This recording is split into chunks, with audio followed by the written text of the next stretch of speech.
the most progressive economic bloc in the Southern Hemisphere is the East African community. We have intra-trade in the East African community at 18%, 1.5 times the average in Africa. We have made tremendous progress in integrating this region. We now have a single mobile network area. We have a single tourist visa for 3 countries. We travel using our IDs.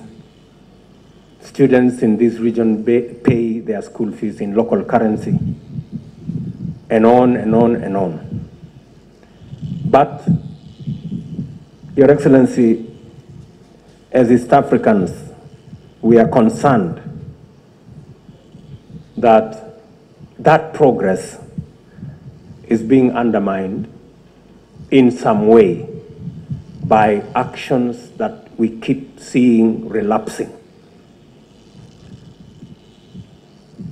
We have, and when I listen to leaders in East Africa, everybody speaks the right language.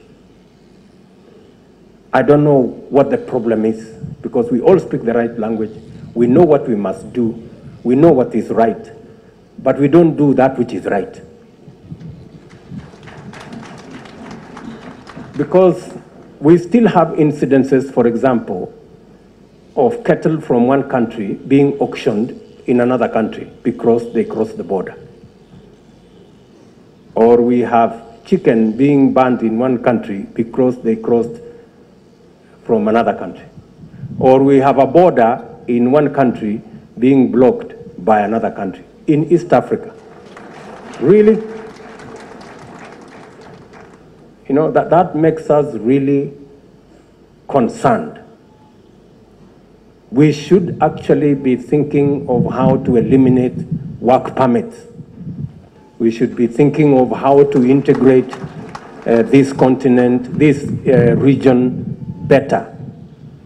And Your Excellency, you are the father figure in our region. We're looking up to you for leadership. You are the mzee, and you cannot run away, you cannot escape from responsibility.